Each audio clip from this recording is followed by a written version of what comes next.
नमस्कार, मैं डॉक्टर रजनीश कुमार आप सभी का एक बार फिर से हार्दिक स्वागत करता हूं।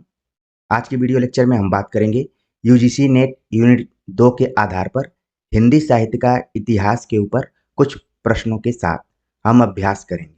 जैसा कि मैं बार-बार आप सभी से कहता हूं कि हिंदी साहित्य का इतिहास यूनिट 2 जो आपके सिलेबस में लगा हुआ है, वो सभी इकाइयों का रीढ़ है। इसी इकाई से अन्य सभी इकाइयाँ निकली हुई हैं।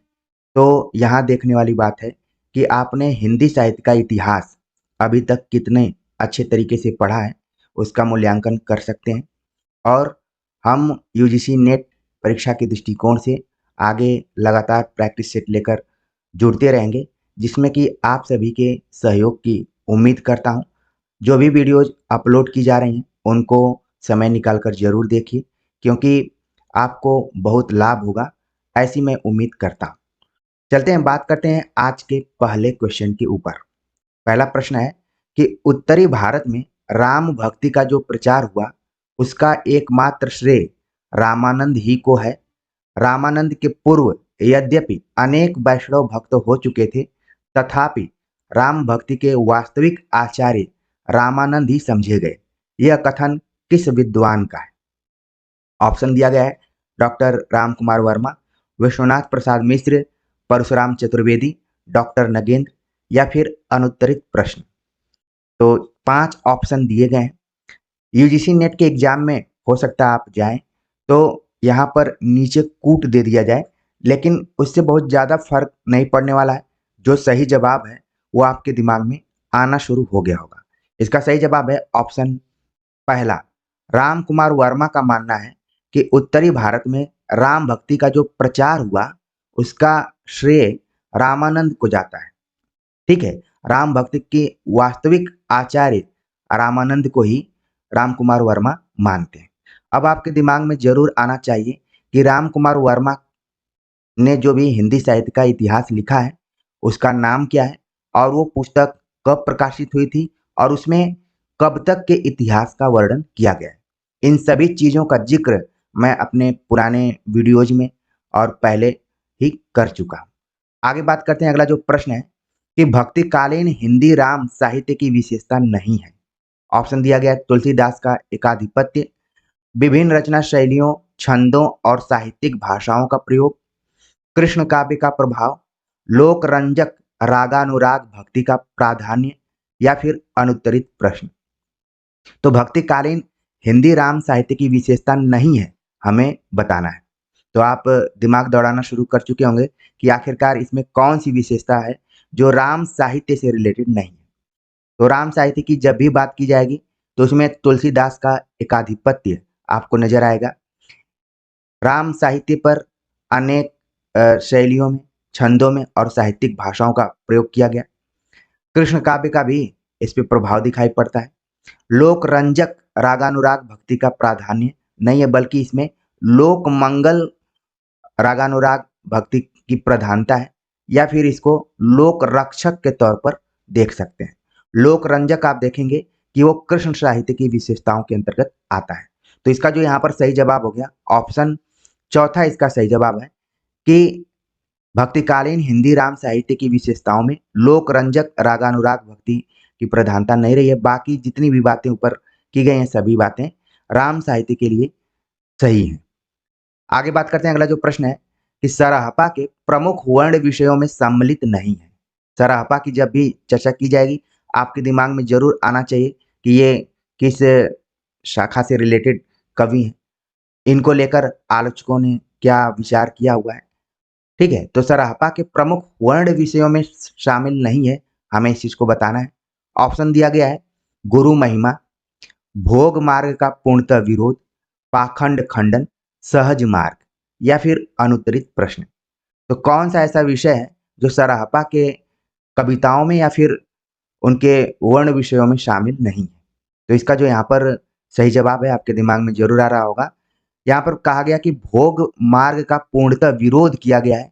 ये बात यहाँ पर सही नहीं है, ये सम्मिलित नहीं की गई है। ठीक है, बाकी सराहपा ने गुरु महिमा, पाखंड खंडन, जो भी हुआ है आडंबर ने उनका खंडन किया है और सहज मार्ग पर जोर दिया है, जिसके कारण इनके विचार को सहजयान से भी जोड़ा जाता है।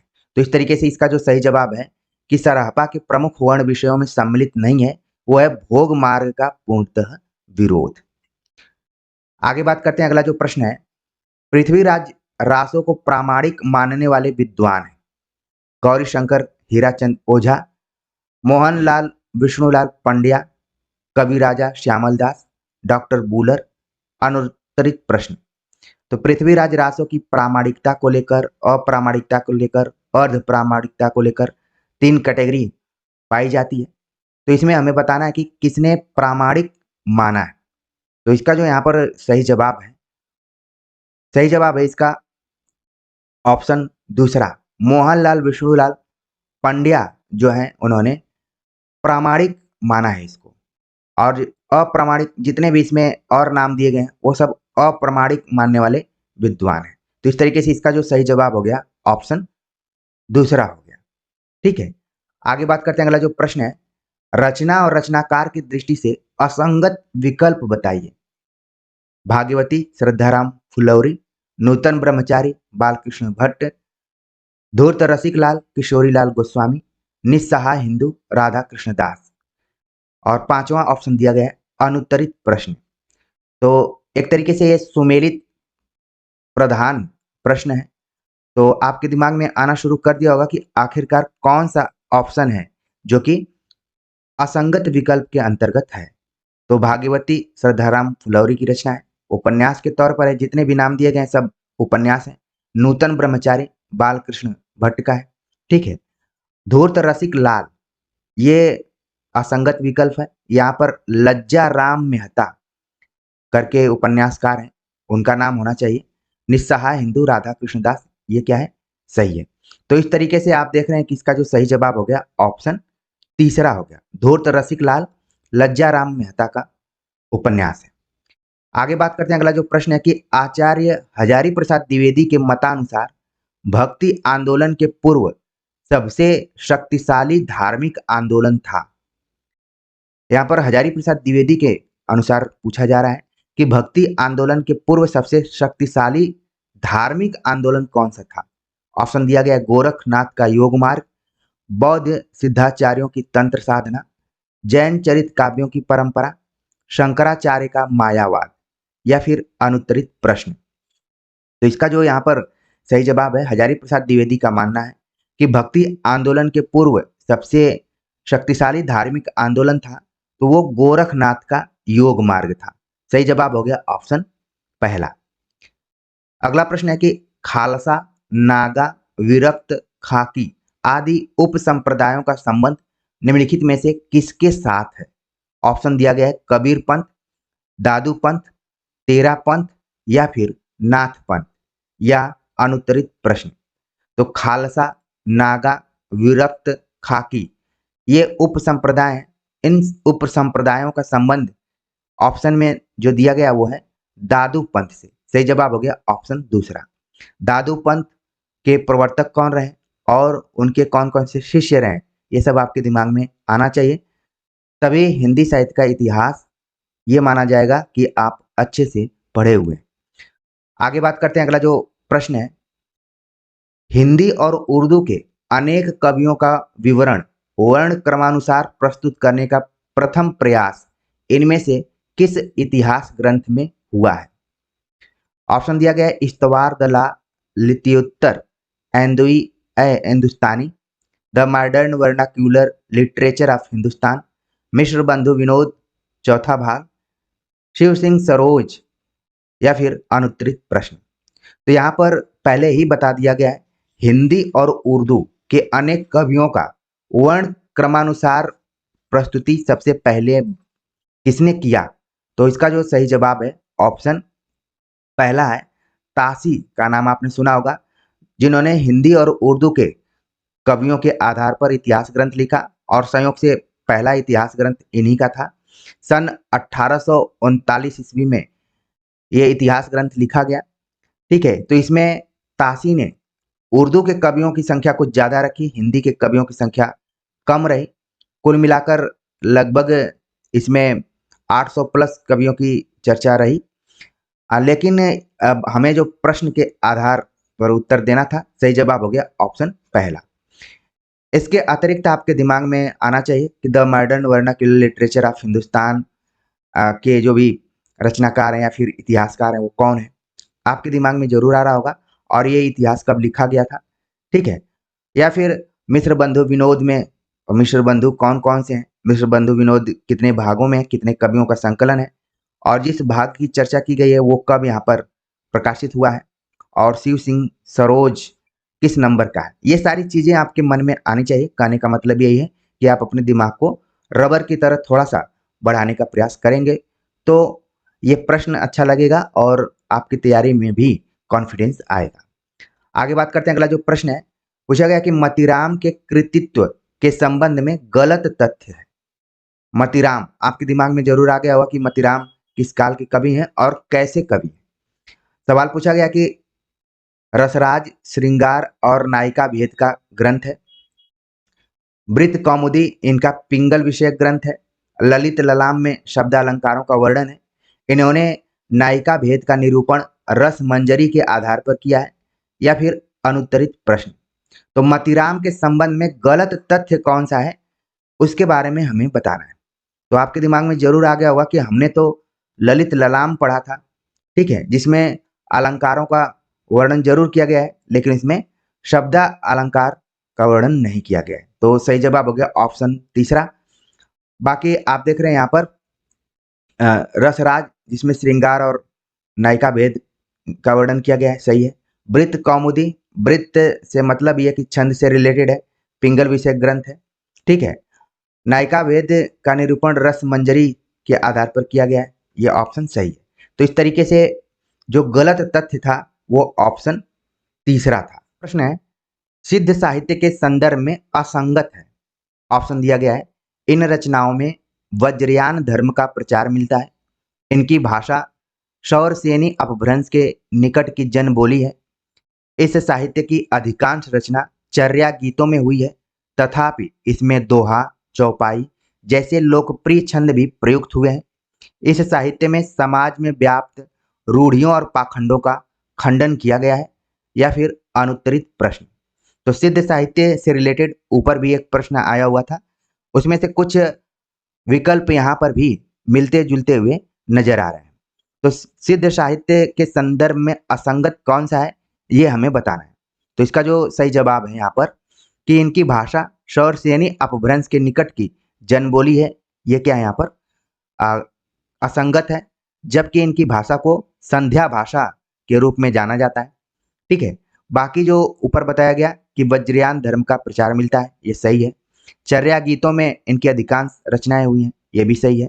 और सामाजिक रूप से व्याप्त रूढ़ियों और पाखंडों का खंडन किया गया है, ये भी यहाँ पर सही है। तो प्रश्न के मुताबिक सही जवाब हो गया ऑप्शन दूसरा।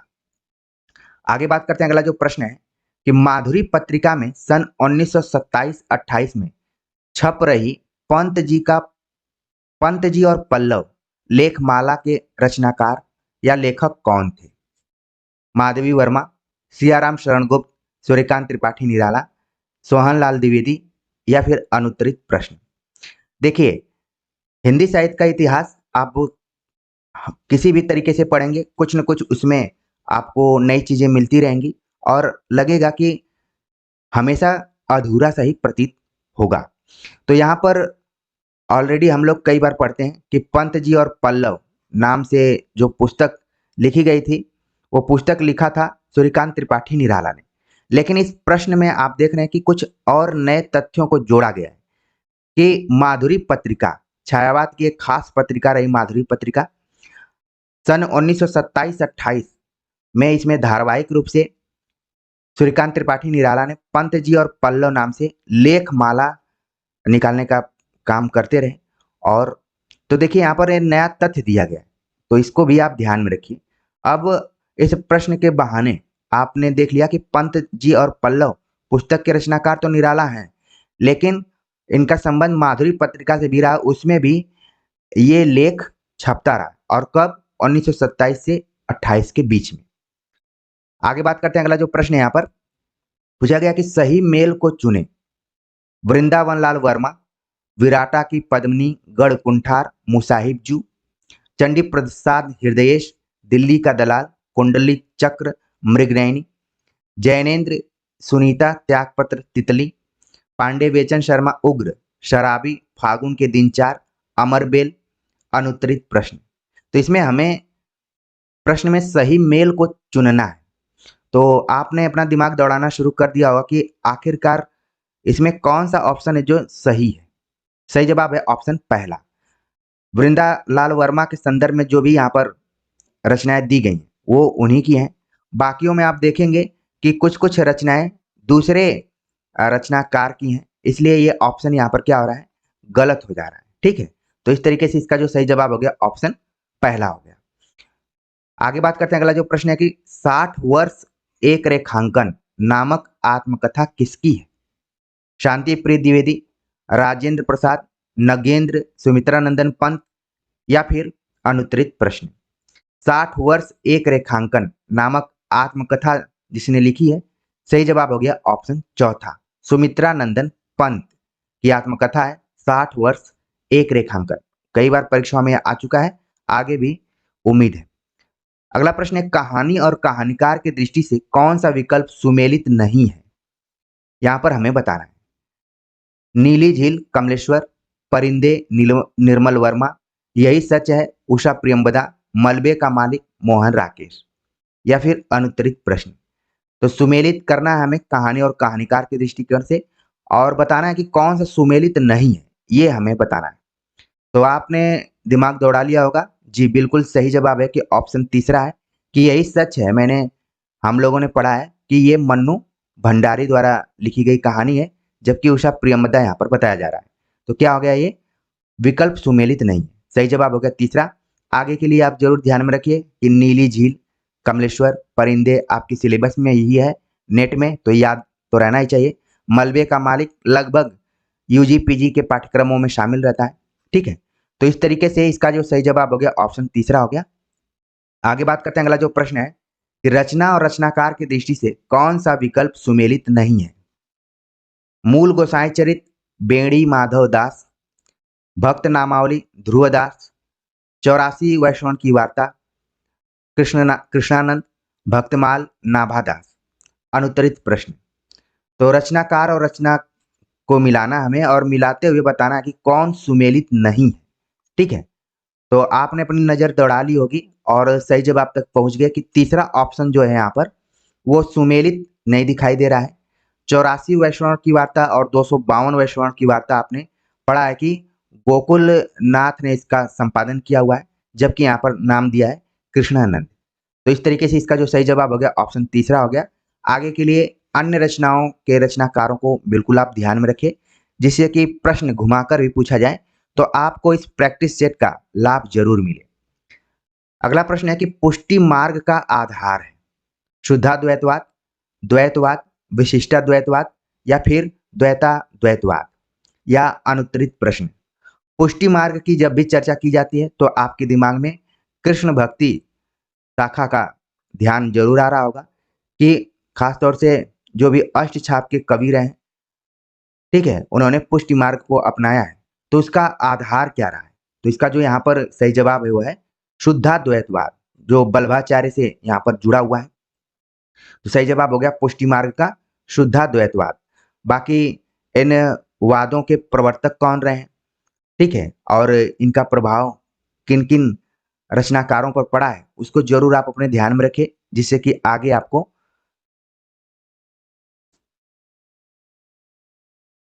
फायदा हो। अगला प्रश्न है, रैदास के बारे में कौन सा कथन गलत है? रैदास के बारे में हमें बताना कि कौन सा कथन गलत है। रैदास की भक्ति निर्गुण ढांचे की जान पड़ती है। रैदास के लिखे कुल 4 ग्रंथ मिलते हैं। रैदास काशी के रहने वाले माने जाते हैं। रैदास रामानंद के 12 शिष्यों में गिने जाते हैं। अनुत्तरित प्रश्न।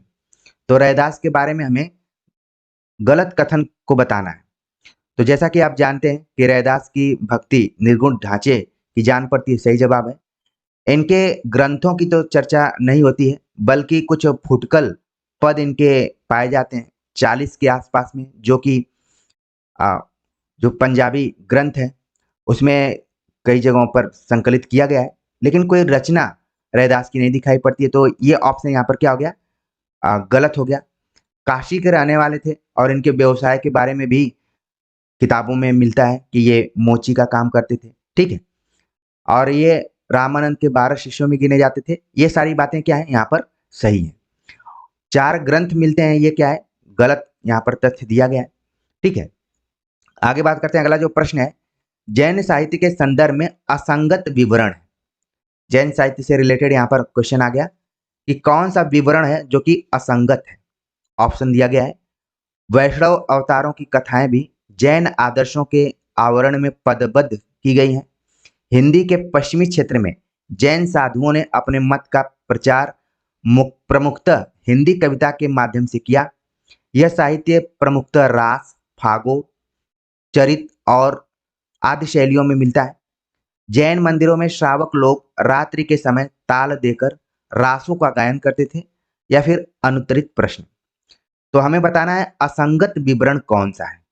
तो बताया गया कि वैष्णव अवतारों की कथाएं भी जैन आदर्शों के आवरण में पदबद्ध की गई हैं, ये बात सही है। हिंदी के पश्चिमी क्षेत्र में जैन साधुओं ने अपने मत का प्रचार प्रमुखतः हिंदी कविता के माध्यम से किया, यह भी बात यहाँ पर सही है।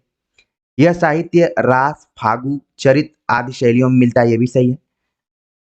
जैन मंदिरों में श्रावक लोग रात्रि के समय ताल देकर रासों का गायन करते थे, ये बात क्या है यहाँ पर असंगत है। सही जवाब हो गया ऑप्शन चौथा। आगे बात करते हैं, अगला जो प्रश्न है, सरस्वती के संपादन काल में उनकी प्रेरणा से बहुत से नए लोग खड़ी बोली में कविता करने लगे। उनकी भेजी हुई कविताओं की भाषा आदि दुरुस्त करके वे सरस्वती में दिया करते थे। महावीर प्रसाद द्विवेदी के बारे में यह कथन किसका है? रामचरित उपाध्याय, नामवर सिंह, हजारी प्रसाद द्विवेदी, रामचंद्र शुक्ल। अंतरित प्रश्न, तो यहाँ पर आप देख रहे हैं कि महावीर प्रसाद द्विवेदी और सरस्वती का जो भी गहरा संबंध रहा है उसके बारे में प्रश्न है। सही जवाब हो गया ऑप्शन चौथा। रामचंद्र शुक्ल ने अपने इतिहास ग्रंथ में इस बात की चर्चा की है और हम सभी भी जानते हैं कि हिंदी भाषा और खड़ी बोली को दुरुस्त करने में सरस्वती पत्रिका और महावीर प्रसाद द्विवेदी का बहुत योगदान रहा है। अगला प्रश्न है कि अष्टछाप के कवियों के विषय में गलत तथ्य है। आचार्य विट्ठलनाथ ने सैकड़ों शिष्यों में से छांटकर इन्हें अष्टछाप नाम से प्रतिष्ठित किया। इन सभी भक्त कवियों ने ब्रज बल्लभ कृष्ण की संपूर्ण लीलाओं पर रचना की। कवि होने के साथ साथ ये भक्त अच्छे गायक भी थे। पुष्टि मार्ग में ये अष्ट सखा के नाम से प्रसिद्ध है। अनुत्तरित प्रश्न, पांचवा ऑप्शन। तो अष्टछाप की जब भी बात की जाएगी तो आपके दिमाग में इसकी स्थापना कब हुई ये सब आना चाहिए। और जैसा कि आप जानते हैं कि इसमें 8 कवियों की तो चर्चा की जाती है, उसमें से 4 कवि बल्लभाचार्य के और 4 कवि विट्ठलनाथ के। तो यहाँ पर बताया गया कि सैकड़ों शिष्यों में से छांटकर अष्टछाप यानी 8 शिष्यों को ही शामिल किया गया, जिसको कि अष्टछाप नाम से प्रतिष्ठित किया। और किसने किया? विट्ठलनाथ ने किया। बल्लभाचार्य का नाम इसमें नहीं है। कहा गया कि इन सभी भक्त कवियों ने ब्रज बल्लभ कृष्ण की संपूर्ण लीलाओं का पर रचना की है या फिर वर्णन किया है। ये कथन यहाँ पर क्या है? गलत है। बल्कि ज्यादातर आप देखेंगे कि बाल लीलाओं का जिक्र किया गया है। और बताया गया कि कवि होने के साथ साथ ये भक्त अच्छे गायक भी थे। ऐसा लग रहा है कि आचार्य रामचंद्र शुक्ल के एक कथन को यहाँ पर उठाकर रख दिया गया, ये भी सही है। पुष्टि मार्ग में अष्टछाप को अष्ट सखा के नाम से भी जाना जाता है। ये क्या ऑप्शन यहाँ पर सही है। तो कुल मिलाकर क्वेश्चन 20 के बहाने हमने अष्टछाप कवियों से रिलेटेड कुछ महत्वपूर्ण तथ्यों को देख लिया। आगे बात करते हैं, अगला जो प्रश्न है कि समांतर कहानी का आंदोलन किसने चलाया? महीप सिंह, अज्ञेय, कमलेश्वर, निर्मल वर्मा या फिर अनुत्तरित प्रश्न। समांतर कहानी कि जब भी चर्चा की जाती है तो आपको नई कहानी आंदोलन और उसके बाद के जो भी आंदोलन हुए थे उनका ध्यान जरूर आना चाहिए कि कौन किसका प्रवर्तक रहा है। छोटे छोटे आंदोलन हुए नई कहानी आंदोलन के बाद, ठीक है, और ये परीक्षाओं में कई बार पूछे जाते हैं। समांतर कहानी आंदोलन कमलेश्वर द्वारा चलाया गया था। सही जवाब हो गया ऑप्शन तीसरा। आप देखेंगे कि कमलेश्वर नई कहानी आंदोलन में भी शामिल रहे। तो इस तरीके से कमलेश्वर को आपको विशेष तौर से देखना है कि नई कहानी आंदोलन से इनका जब मोह भंग हुआ तो ये समांतर कहानी आंदोलन की शुरुआत कर दिए थे। अब ये कहानी आंदोलन कब हुआ था, ये सब आपके दिमाग में जरूर आना चाहिए। ठीक है, हर एक चीज मतलब यहाँ पर बता दी जाए वो भी उचित नहीं है। आपको स्पेस देना, आपके दिमाग को थोड़ा सा उस पर क्लिक करना बहुत जरूरी है। अगला प्रश्न है कि मध्यकालीन संत भक्तों की वाणियों का संग्रह ग्रंथ नहीं है। ऑप्शन दिया गया है नवल सागर, गुणगंजनामा, सर्व सर्वंगसार, सर्वंगी या फिर अनुत्तरित प्रश्न। तो मध्यकालीन संतों भक्तों की वाणियों का संग्रह कौन सा नहीं है, हमें इसके बारे में बताना है। तो इसका जो यहाँ पर सही जवाब है वो है नवल सागर जो ग्रंथ है वो मध्यकालीन संतों भक्तों की वाणियों का संग्रह नहीं है, बल्कि आप देखेंगे कि सर्वंगी, सर्वंगसार और गुणगंजनामा जो ग्रंथ है ये सब संतों भक्तों की वाणियों से रिलेटेड है। और सर्वंगी तो आपके दिमाग में आ गया होगा कि दादू दयाल के एक शिष्य रहे, उन्होंने इसका संपादन किया है। अगला प्रश्न है कि नेही महाब्रज भाषा प्रवीण और सुंदरतानी के भेद को जाने, जो वियोग की रीति में कोविद भावना भेद स्वरूप को ठाने। ये पंक्तियां किस कवि के बारे में कही गई? तो आपके दिमाग में आना चाहिए, हमने घनानंद कवित्व की भूमिका पढ़ाते हुए आप सभी को बताया था कि ये पंक्तियां किसने लिखी। अब तो हमने घनानंद कवित्व का नाम ले लिया, तो सही जवाब हो गया ऑप्शन चौथा, घनानंद के बारे में बात कही गई है, लेकिन किसने कहा है ये आपके दिमाग में जरूर आना चाहिए। ठीक है, उनका नाम है ब्रजनाथ। हालांकि उन दिव्यांग छात्रों के लिए मैं ऑप्शन जरूर पढ़ दूं कि इसमें ऑप्शन दिया गया था देव, बिहारी, आलम, घनानंद या फिर अनुत्तरित प्रश्न। तो नेही महाब्रज भाषा प्रवीण और सुंदरतान के भेद को जाने, तो देखिए महाब्रज इसमें दिया हुआ है, तो ब्रजनाथ से इसको जोड़कर देखिए। हालांकि ये पंक्तियां घनानंद के संदर्भ में कही गई हैं। अगला प्रश्न है जीवनी साहित्य के संबंध में त्रुटिपूर्ण तथ्य है। प्यारे हरिश्चंद्र जो प्रतिभा अग्रवाल बाबू हरिश्चंद्र की जीवनी लिखी, मरुभूमि का वह मेघ रामनिवास जाजू घनश्याम दास विड़ला की जीवनी लिखी, अनासक्त आस्तिक ज्योतिष जोशी जैनेन्द्र कुमार की जीवनी लिखी, कलम का सिपाही शिवरानी देवी प्रेमचंद की जीवनी लिखी या फिर अनुत्तरित प्रश्न। तो जीवनी साहित्य से रिलेटेड यहाँ पर कुछ तथ्य दिए गए थे, उन तथ्यों में हमें बताना है कि त्रुटिपूर्ण यानी गलत तथ्य कौन सा है। तो जो भी विद्यार्थी यूजीसी नेट की तैयारी कर रहे हैं वो तुरंत उनके दिमाग में आ जाएगा कि हमने तो अपना दिमाग खपा दिया कि शिवरानी देवी ने प्रेमचंद घर में नाम से उनकी जीवनी लिखी है, लेकिन यहाँ पर बताया जा रहा है कि कलम का सिपाही। तो ये ऑप्शन एकदम से क्या हो गया, त्रुटिपूर्ण हो गया, और प्रश्न के अनुसार सही जवाब यही है। ठीक है, शिवरानी देवी ने प्रेमचंद घर में नाम से उनकी जीवनी लिखी है, कलम का सिपाही बल्कि उनके पुत्र अमृत राय ने लिखी हुई है। ये सारी चीजें आप अच्छे से जान रहे होंगे। इसी तरीके से कलम का मजदूर नाम से भी लिखा गया जीवनी, वो किसने लिखा है वो आपके दिमाग में आना चाहिए। बाकी आगे के लिए जरूर ध्यान में रखिए कि हरिश्चंद्र जी की जीवनी प्रतिभा अग्रवाल ने किस नाम से लिखी, फिर घनश्याम दास विड़ला की जीवनी किस नाम से लिखी गई है। ठीक है, मरुभूमि यानी ये स्पेशली राजस्थान से रिलेटेड, और जैनेन्द्र कुमार की जीवनी लिखा ज्योतिष जोशी ने किस नाम से लिखा। ये सभी फैक्ट या तथ्य आपको ध्यान में रखने ताकि आगे इस प्रैक्टिस सेट का लाभ उठाना है तो प्रश्न आए तो वहां पर गलत न हो आपके एग्जाम में। प्रैक्टिस का मतलब यही होता है, कई बार हमने देखा है कि लोग हजारों प्रैक्टिस करके जाते हैं फिर भी परीक्षाओं में अच्छा परफॉर्मेंस नहीं करते हैं, क्योंकि उनका सब्जेक्टिव बेस जो है वो मजबूत नहीं है। तो सब्जेक्टिव पढ़ाई भी बहुत जरूरी है। अगला प्रश्न है कि थर्ड जेंडर यानी किन्नर केंद्रित रचना नहीं है। नाला सोपारा, यमदीप, रेत की मछली, गुलाम मंडी या फिर अनुत्तरित प्रश्न।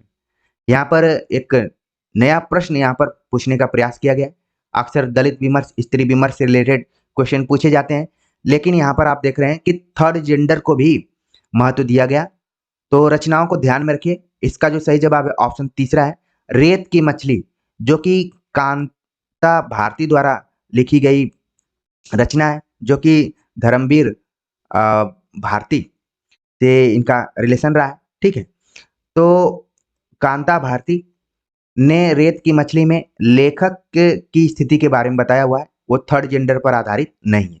बाकी आप देख रहे हैं नाला सुपारा, यमदीप, गुलाम मंडी, ये सभी जो रचनाएं हैं ये थर्ड जेंडर यानी किन्नरों को केंद्र में रखते हुए लिखी गई हैं। ठीक, आगे बात करते हैं। अगला जो प्रश्न है कि निम्नलिखित में से किसकी भक्ति भावना में दास्य, सख्य और मधुर का सम्मिश्रण देखने को मिलता है?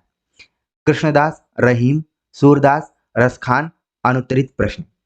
तो ये आप देख रहे हैं कि कृष्ण भक्ति शाखा से रिलेटेड क्वेश्चन पूछा गया है और कौन ऐसा कवि है जिसमें ये तीनों चीजें दिखाई पड़ती हैं। वैसे आप देखेंगे कि दास्य के लिए हम पढ़ते हैं कि तुलसीदास है, सख्य के लिए सूरदास है और माधुर्य के लिए मीरा का नाम आता है। लेकिन ये तीनों किसके अंदर है? सही जवाब है ऑप्शन तीसरा, सूरदास में। आप देखेंगे कि कई बार वो अपनी दीनता यानी दास्यता का भी भाव दिखाते हैं, कई बार कृष्ण को सख्य मित्र के रूप में देखते हैं और कई बार उनको प्रेम के आधार पर भी देखते हैं। तो सही जवाब हो गया ऑप्शन तीसरा। अगला प्रश्न है कि यदि मेरा यह अनुमान ठीक हो कि शुक शुकी के संवाद के रूप में ही रासो लिखा गया था, पृथ्वीराज रासो विषयक उक्त वक्तव्य किसका है या फिर कथन किसका है? ऑप्शन दिया गया है विश्वनाथ प्रसाद मिश्र, राम कुमार वर्मा, राहुल साकृत्यायन, हजारी प्रसाद द्विवेदी या फिर अनुत्तरित प्रश्न। तो जब भी शुक शुकी संवाद की चर्चा की जाती है तो तुरंत आपके दिमाग में आना चाहिए हजारी प्रसाद द्विवेदी ने पृथ्वीराज रासो के संदर्भ में ये बात कही हुई है। तो इसका जो सही जवाब हो गया ऑप्शन चौथा हो गया। अगला प्रश्न है कि निबंध संग्रह और निबंधकार की दृष्टि से कौन सा विकल्प सुमेलित नहीं है? ठीक है, तो ऑप्शन जो दिया गया है त्रिशंकु अज्ञे, बबुल और कैक्टस रामदरस मिश्र, ठेले पर हिमालय धर्मवीर भारती, अस्मिता के लिए कुबेरनाथ राय, अनुत्तरित प्रश्न। तो निबंध संग्रह दिए गए हैं और निबंधकारों के नाम दिए गए हैं, हमें बताना कि कौन सा सुमेलित नहीं है। तो इसका जो सही जवाब हो गया ऑप्शन चौथा है, अस्मिता के लिए कुबेरनाथ राय नहीं बल्कि विद्यानिवास मिश्र हैं। और अभी हाल ही में हमने यूजीसी नेट से रिलेटेड जो भी हिंदी निबंध और निबंधकार हैं उनके बारे में विस्तार से चर्चा की है और आप सभी को सतर्क भी किया है कि एग्जाम के पहले कुबेरनाथ राय और विद्यानिवास मिश्र के निबंधों का अवकलन जरूर करके जाइए, उनको देख कर जाइए। ठीक है, अगला जो प्रश्न है कि भूषण बिनु न विराजे कविता बनिता मित, न जाने कितनी बार ये क्वेश्चन परीक्षाओं में आ चुका है।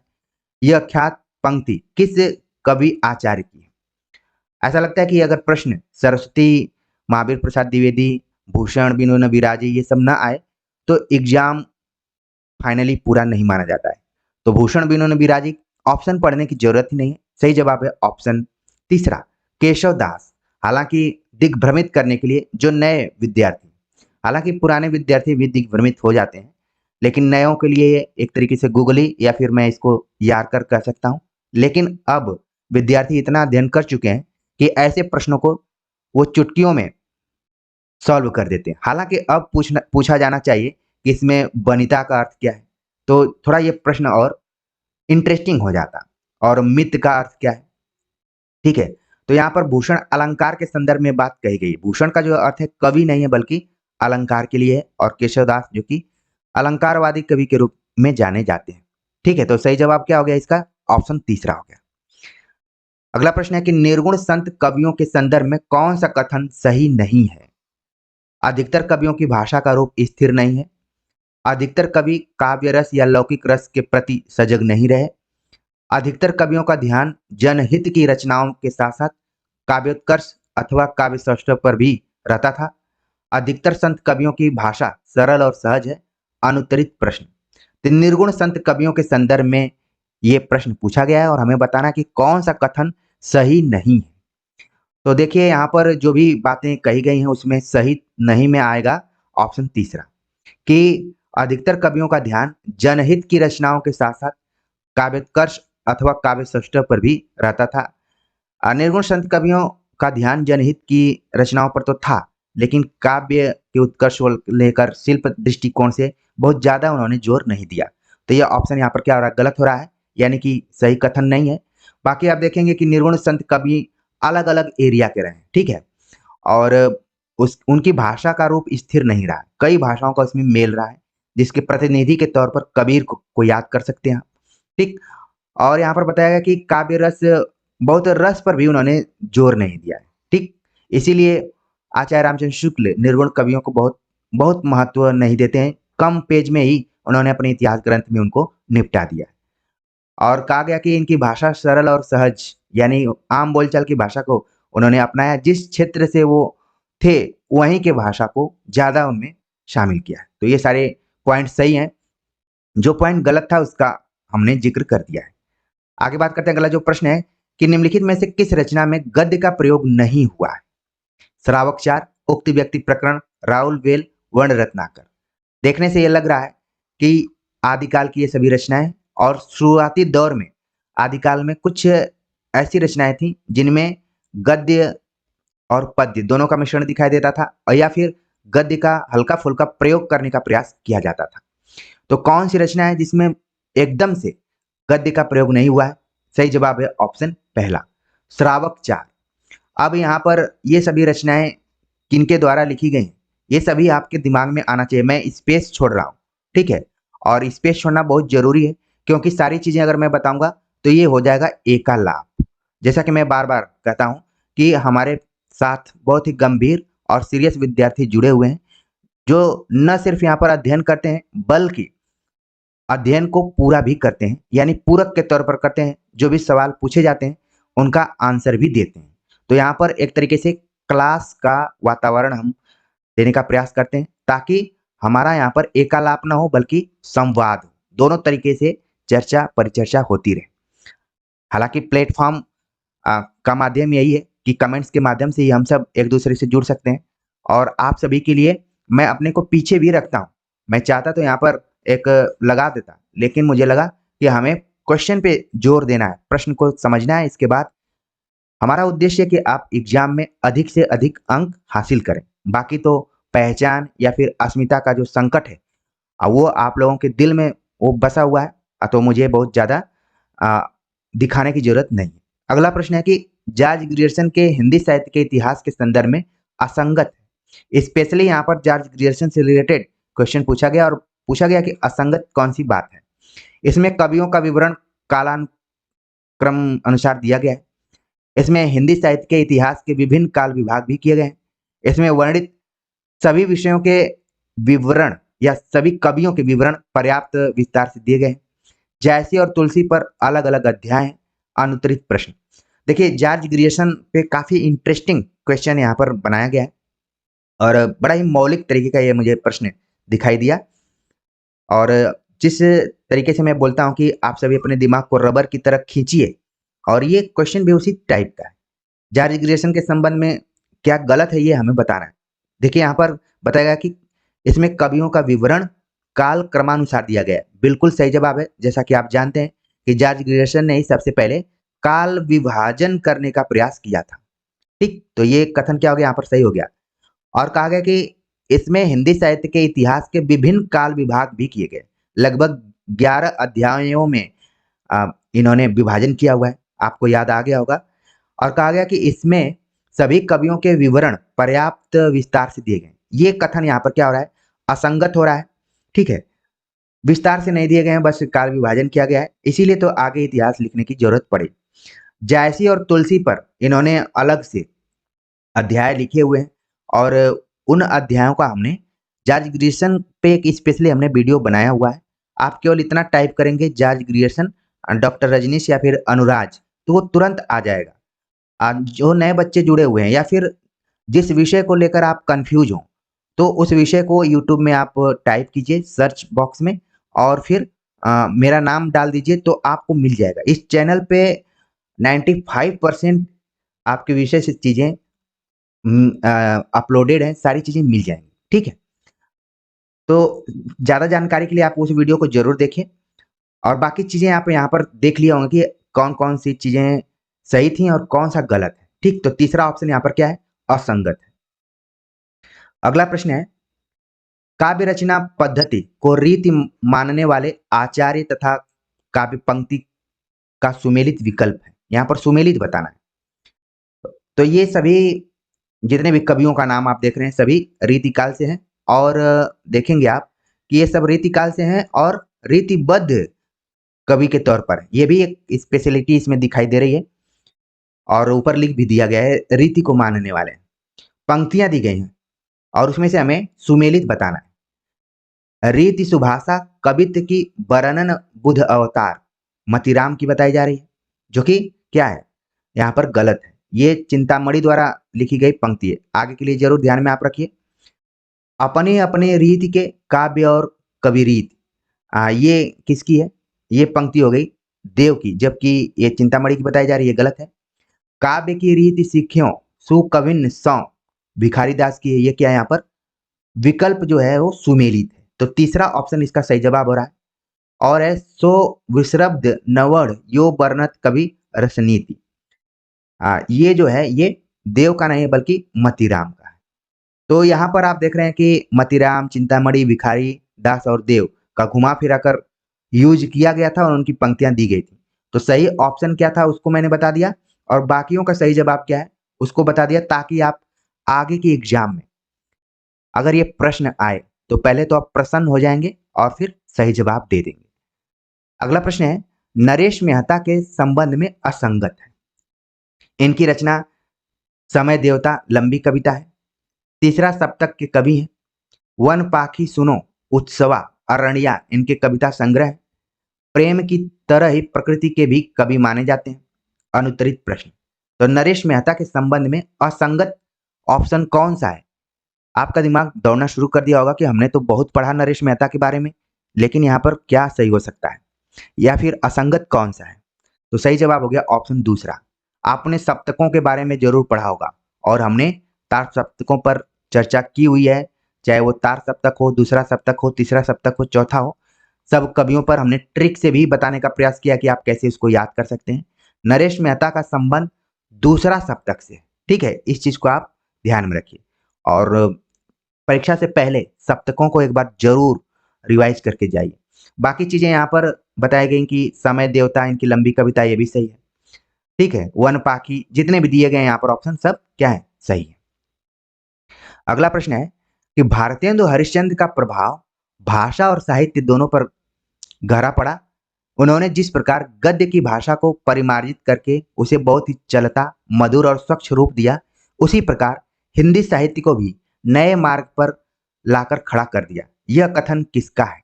रामचंद्र शुक्ल, श्याम सुंदर दास, हजारी प्रसाद द्विवेदी, डॉक्टर नगेंद्र। अनुत्तरित प्रश्न। तो प्रिय विद्यार्थियों, अभी हाल ही में हमने यूजीसी नेट निबंधों के बारे में चर्चा की थी और वहां पर भारतेंदु हरिश्चंद्र के बारे में बताते हुए निबंधों के साथ साथ उनके नाटकों पर हमने बातचीत की थी और आचार्य रामचंद्र शुक्ल के बहाने की थी। आपको याद आ गया होगा, अभी जस्ट इस प्रैक्टिस सेट के पहले ही हमने चर्चा की थी। तो देखिए हमारा पढ़ाने का उद्देश्य और दृष्टि क्या होती है कि किस तरीके से मुझे पता रहता है कि कैसे प्रश्न बन सकते हैं, ठीक है। यहाँ पर देखिए हुबहू वो कथन रामचंद्र शुक्ल का उठा लिया गया है और मैंने आपसे कहा था कि भले यहाँ पर निबंध की बात हो रही है, लेकिन शुरुआती दौर में जब भी गद्य लेखन का विकास हुआ तो उसमें नाटक का बड़ा रोल रहा है और उसी दौरान आचार्य रामचंद्र शुक्ल ने भारतेंदु का मूल्यांकन करते हुए इस कथन का प्रयोग किया हुआ है। तो इसका सही जवाब हो गया रामचंद्र शुक्ल। आप उस वीडियो को जरूर देखिए जिसमें मैंने बताया है कि यूजीसी नेट यूनिट 9 के अंतर्गत लगे हिंदी निबंधों का तथ्यपरक अध्ययन, ये टॉपिक है उसका। अगला प्रश्न है कि निम्नलिखित में से गलत कथन है। भूरी भूरी खाक धूल मुक्तिबोध का काव्य संकलन है, कामायनी एक पुनर्विचार मुक्तिबोध की कृति है, शमशेर की कविता का आदर्श स्वयं उन्होंने लिखा है, बात बोलेगी हम नहीं भेद खोलेगी बात ही, काल तुझसे होड़ है मेरी और धूप के धान शमशेर के प्रसिद्ध काव्य संकलन है। अनुत्तरित प्रश्न। तो आप यहाँ पर कथनों को पढ़े होंगे और तुरंत आप कैच कर लिए होंगे कि आखिरकार इसमें गलत कथन कौन सा है। देख रहे हैं आपके भूरी भूरी खाक धूल मुक्तिबोध का काव्य संकलन है, बिल्कुल सही है। कामायनी एक पुनर्विचार मुक्तिबोध की आलोचनात्मक कृति है और व्यवहारिक आलोचना में, और मुक्तिबोध ने 20 वर्षों तक कामायनी का अध्ययन किया और संयोग से मैं बार बार आप सभी से कहता हूँ कि अज्ञेय और मुक्तिबोध पर हमने अपनी पीएचडी की हुई थी। तो कामायनी एक पुनर्विचार मुक्तिबोध रचनावली पर हमने भी गंभीर अध्ययन किया। तो ये चीज आप ध्यान में रख लीजिए। यहाँ पर परीक्षा के दृष्टिकोण से यही हुआ कि कामायनी एक पुनर्विचार मुक्तिबोध की कृति है, लेकिन किस तरीके की कृति है? आलोचनात्मक है। शमशेर बहादुर सिंह का अगर आदर्श वाक्य माने तो यही है कि बात बोलेगी हम नहीं, भेद खुलेगी बातें ही। इसको आप लोग भी अपने आदर्श रूप में रख सकते हैं। यहाँ पर जैसे गलत कथन हो गया, काल तुझसे होड़ है मेरी, ये तो है उनका, लेकिन धूप के धान, इसके वजह से ऑप्शन क्या हो रहा है? गलत हो रहा है। ये है गिरिजा कुमार माथुर का, ठीक है, वही गिरिजा कुमार माथुर जिन्होंने लिखा कि हम होंगे कामयाब एक दिन, ठीक है। वो मुझे इंटरव्यू याद आता है हरियाणा पब्लिक सर्विस कमीशन का। तो धूप के धान शमशेर का नहीं है बल्कि गिरिजा कुमार माथुर का है। तो इस तरीके से ऑप्शन क्या हो गया? गलत हो गया, और यही प्रश्न के अनुसार सही जवाब। अगला प्रश्न है कि सतनामी संप्रदाय के प्रवर्तक माने गए मोहनदास, पलटूदास, जगजीवन दास, रज्जब या फिर अनुत्तरित प्रश्न।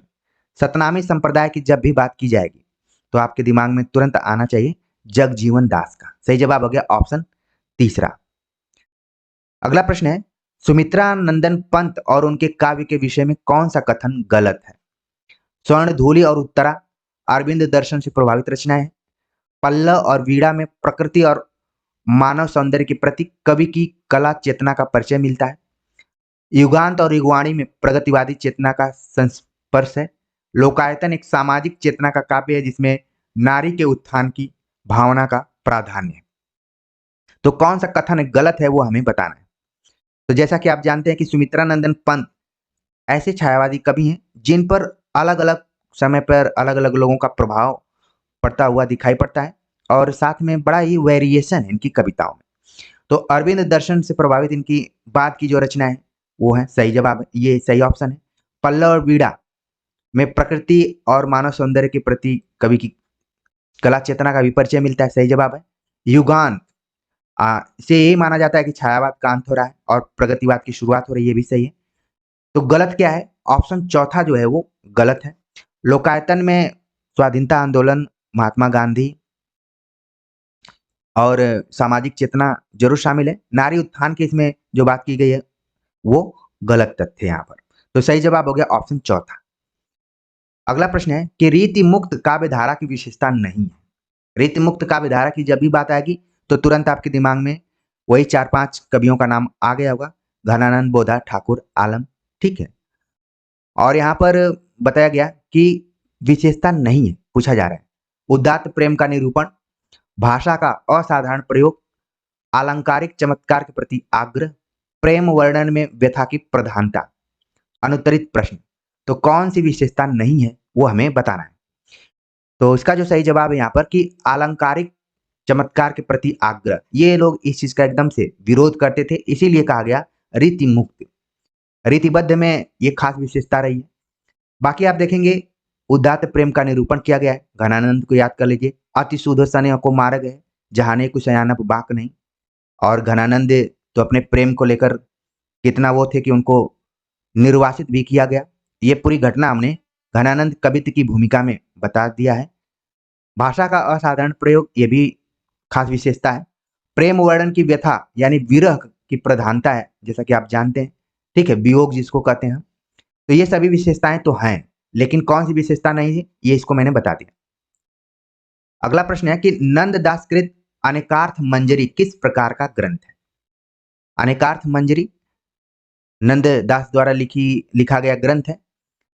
ऑप्शन दिया गया कि पर्याय कोश है, नामावली कोश है, शब्द कोश है, विश्व कोश है, यानी कि कोई न कोई कोश टाइप का दिख रहा है, लेकिन क्या है?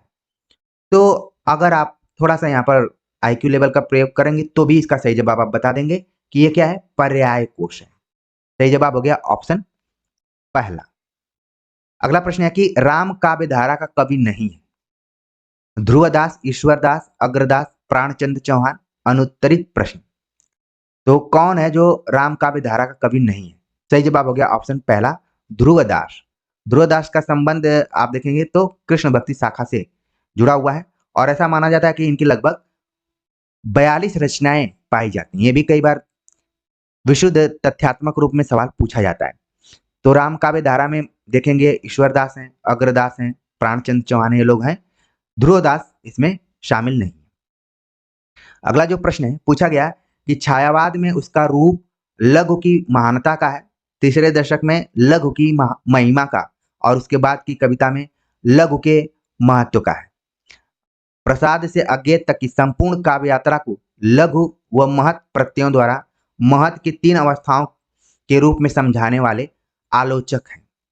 ठीक है, ऑप्शन दिया गया राम दरस मिश्र, अज्ञेय, विजय देवनारायण शाही, लक्ष्मीकांत वर्मा या फिर अनुत्तरित प्रश्न। तो इसका जो सही जवाब है आपके दिमाग में आ गया होगा, लघु मानव के बहाने हिंदी कविता पर बहस करके पुस्तक लिखी विजय देवनारायण शाही। सही जवाब हो गया ऑप्शन तीसरा।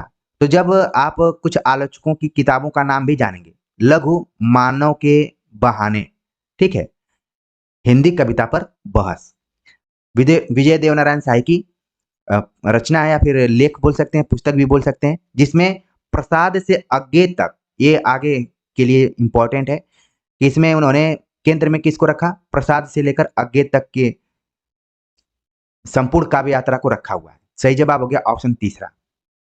अगला प्रश्न है, केदारनाथ अग्रवाल से रिलेटेड यहाँ पर क्वेश्चन पूछा जा रहा है कि केदारनाथ अग्रवाल की काव्य शैली के संदर्भ में असंगत है, उनकी भाषा यथार्थ और छायावाद की भाषा से मिलती जुलती है, जीवन और उससे उपजी रागात्मकता का साक्षात्कार करना उनकी कविता की विशेषता है, युग की गंगा की कविताएं मूलतः प्रगतिवादी हैं, प्रगतिवादी कवियों में वह सबसे कम कलात्मक कवि हैं। हमें बताना कि कौन सी बात इसमें कही गई जो कि एकदम से असंगत है, वो भी केदारनाथ अग्रवाल के संदर्भ में। तो इसका जो यहाँ पर सही जवाब है वो ऑप्शन चौथा है। कहा जा रहा है कि प्रगतिवादी कवियों में वे सबसे कम कलात्मक कवि हैं, जबकि केदारनाथ अग्रवाल सबसे ज्यादा कलात्मक कवि हैं। ये क्या हो गया यहाँ पर, ऑप्शन असंगत है, यानी कि प्रश्न के मुताबिक सही जवाब है। आगे के लिए आप ध्यान में रखिए कि यथार्थ और छायावाद की भाषा से मिलती जुलती है, जीवन और उपजे उससे उपजी रागात्मकता का संबंध उनकी कविताओं में दिखाई पड़ता है। आप पढ़े होंगे, ढेर सारी कविताएं केदारनाथ अग्रवाल की हैं। युग की गंगा, ठीक है, युग की धारा और युग की गंगा प्राय कंफ्यूजन हो जाता है, लेकिन यहाँ पर आप उसको क्लियर कर चुके होंगे। युग की गंगा आप ध्यान में रखिए कि केदारनाथ अग्रवाल की है, इसमें प्रगतिवादी स्वर दिखाई पड़ता है। आगे बात करते हैं, अगला जो प्रश्न है, निम्नलिखित में से कबीर को प्रभावित करने वाला विकल्प नहीं है, कबीर दास को केंद्र में रखते हुए कि उनके ऊपर किसका किसका प्रभाव रहा है। तो हमने आचार्य रामचंद्र शुक्ल के इतिहास को ध्यान में रखते हुए शुरू में प्रैक्टिस सेट करवाया हुआ है। अभी तक मैं पहुंचा था तुलसीदास तक, और राम भक्ति शाखा पर और विस्तार से बताना है, आगे मैं उसको कंटिन्यू जरूर करूंगा। ठीक है, तो उसमें हमने बताया था कि कबीर पर किसका किसका प्रभाव पड़ा है। ऑप्शन दिया गया, उत्तर पूर्व के नाथ पंथ और सहजयान, पश्चिम का सूफी मतवाद, दक्षिण का वेदांत भावित वैष्णव धर्म, जैनों का शून्यवाद। तो कौन सा है जो कि विकल्प कबीर को प्रभावित करने वाला नहीं है? सही जवाब हो गया ऑप्शन चौथा विकल्प जो दिया गया है वो कि जैनों का शून्यवाद, ये कबीर को बिल्कुल प्रभावित नहीं करता है। कबीर प्रभावित हैं तो नाथ पंथ और सिद्धों से, नाथों और सिद्धों से प्रभावित हैं, सूफियों से भी प्रभावित हैं और वेदांत से भी प्रभावित हैं। ठीक, आप देख रहे हैं कि सब्जेक्टिव तौर पर तथ्य वही है, लेकिन प्रश्न और विकल्प थोड़ा सा मॉडिफाई करके पूछे जा रहे हैं। लेकिन अगर आपका बेस मजबूत होगा तो आप किसी भी तरीके से प्रश्न पूछा जाए उसको आप आराम से कर लेंगे। अगला प्रश्न पूछा गया कि वृद्ध जीवन से संबंधित रचना नहीं है, समय सरगम कृष्णा सोबती, पीली आंधी प्रभा खितान, एक जमीन अपनी चित्रा मुदगल, अंतिम अरण्य निर्मल वर्मा। तो इसमें वृद्ध जीवन को ध्यान में रखते हुए सवाल पूछा गया कि कौन सी रचना उससे संबंधित नहीं है। सही जवाब हो गया ऑप्शन तीसरा, एक जमीन अपनी चित्रा मुदगल का है, जो कि विज्ञापन की दुनिया पर आधारित है। ठीक है, तो इस तरीके से सही जवाब हो गया ऑप्शन तीसरा। बाकी रचनाकारों और रचनाओं को ध्यान में रखिए कि कहीं न कहीं उसमें वृद्ध जीवन की चर्चा की गई है। अगला प्रश्न है कि गलत कथन है, हिंदी कविता में गंभीर हास्य व्यंग का प्रयोग करने में नागार्जुन की अलग पहचान है। हजार हजार बाहों वाली और सतरंगे पंखों वाली नागार्जुन के कविता संग्रह है। मुक्तिबोध ने फैंटेसी की तकनीक को अपनाकर हिंदी कविता को एक नवीन सृजनात्मक दिशा दी। तालाब की मछलियां और जमुन जल तुम केदारनाथ अग्रवाल के प्रसिद्ध काव्य संग्रह है। अनुत्तरित प्रश्न, तो गलत कथन हमें बताना है। तो इसका जो यहाँ पर गलत कथन है, आप इन विकल्पों को जरूर देख रहे होंगे। गलत कथन हो गया ऑप्शन चौथा, तालाब की मछलियां जो यहाँ पर दिया गया है वो नागार्जुन का काव्य संग्रह है। ठीक है, इसी की वजह से यहाँ पर क्या हो रहा है, गलत हो रहा है। बाकी को आप जरूर ध्यान में रखिए कि ये सही सही कथन है सभी। ठीक, आगे बात करते हैं। अगला जो प्रश्न है, इनमें से मार्क्सवादी आलोचक नहीं है। शिवदान सिंह चौहान, प्रकाश चंद्र गुप्त, डॉक्टर देवराज, रामविलास शर्मा या फिर अनुत्तरित प्रश्न। तो मार्क्सवादी आलोचक नहीं है, हमें बताना है। तो तुरंत आपके दिमाग में आएगा कि हमने डॉक्टर देवराज को उसमें पढ़ा है, मनोविश्लेषणवादी आलोचक के तौर पर देखा है। जबकि विकल्प दिया गया है, शिवदान सिंह चौहान मार्क्सवादी हैं, प्रकाश चंद्र गुप्त भी मार्क्सवादी हैं, रामविलास शर्मा भी मार्क्सवादी हैं। तो सही जवाब क्या होगा, ऑप्शन तीसरा हो गया। अगला प्रश्न है, अपने युग की केंद्रीय रचना वृत्ति से जुड़कर आलोचना का उदय भारतेंदुकालीन किस सैद्धांतिक निबंध से माना जाता है? बिहारी की वाक विभूति, केशव की काव्य कला, नाटक, कविता क्या है? अनुत्तरित प्रश्न। अपने युग की केंद्रीय रचना प्रवृत्ति से जुड़कर भारतेंदु योगीन एक रचना निबंध की बात की जा रही है कि किससे माना जाता है। तो इसका जो यहाँ पर सही जवाब है वो है नाटक। हमने निबंधों की चर्चा करते हुए यूजीसी नेट यूनिट 9 के अंतर्गत आचार्य रामचंद्र शुक्ल की दृष्टि में भारतेंदु पर बात की थी। उसमें हमने बताया था कि उन्होंने नाटक नामक एक पुस्तक लिखी थी, लेख लिखा था, जिसमें उन्होंने नाटक के साथ साथ अपने युग की केंद्रीय रचना प्रवृत्ति को भी ध्यान में रखा था। कौन? भारतेंदु हरिश्चंद्र ने। भारतेंदु हरिश्चंद्र का निबंध है या फिर आलोचनात्मक लेख बोले नाटक, आगे चलकर पुस्तक के रूप में भी आया। अगला प्रश्न है कि इनमें से कौन सा ग्रंथ जायसी द्वारा रचित नहीं है? अखरावट, आखिरी कलाम, पद्मावत, रस रतन, अनुत्तरित प्रश्न। तो तुरंत आप बता देंगे कि इसमें चौथा ऑप्शन क्या है, वो जायसी द्वारा रचित ग्रंथ नहीं है। वो किसका है आपके दिमाग में आना चाहिए। ठीक, अगला प्रश्न है, माखनलाल चतुर्वेदी के बारे में कौन सा कथन गलत है? पुष्प की अभिलाषा उनकी प्रसिद्ध कविता है। 1922 ईस्वी तक गणेश शंकर विद्यार्थी से पूर्व चतुर्वेदी जी प्रताप का संपादकीय कार्य करते रहे। उन्होंने अपना उपनाम एक भारतीय आत्मा रखा। वेणुलोक गूंजे धरा उनकी कहानियों का संग्रह। तो हमें बताना कि कौन सा कथन गलत है। तो इसका जो सही जवाब है ऑप्शन चौथा है, वेणुलोक गूंजे धरा उनकी कहानियों का संग्रह नहीं बल्कि काव्य संग्रह के तौर पर है। ठीक, और आप देखेंगे कि ये सभी जो प्रश्न बनाए गए हैं, ये प्रश्न बच्चन सिंह की पुस्तक आधुनिक हिंदी साहित्य का इतिहास नाम से जो पुस्तक है वहां से सीधे सीधे उठा लिया गया है। ठीक है, तो हम कई बार इस पुस्तक को भी आप सभी को रिकमेंड किए हुए हैं, लेकिन आप लोगों की सीमा है। अगर ये पुस्तक पढ़ने का समय मिले तो जरूर देखिए।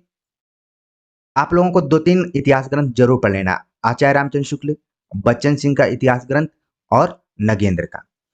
ठीक है, ये सभी पढ़ लेंगे तो आप एकदम से एग्जाम में अच्छा परफॉर्मेंस करने के लिए तैयार हो जाएंगे। बाकी यहाँ पर देख रहे हैं आप, पुष्प की अभिलाषा माखनलाल चतुर्वेदी, प्रताप का इन्होंने संपादन कार्य किया, एक भारतीय आत्मा के नाम से इनको जाना भी जाता है, उपनाम से। ठीक, तो इस तरीके से इसका जो सही जवाब हो गया ऑप्शन चौथा है।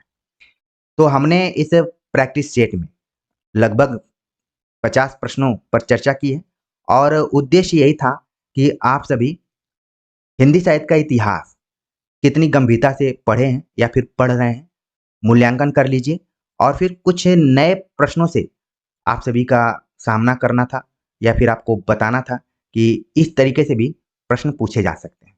तो कुल मिलाकर हमने अपने दिमाग की माथापच्ची की, प्रश्नों को देखा समझा। उम्मीद है कि आप सभी को पसंद आया होगा।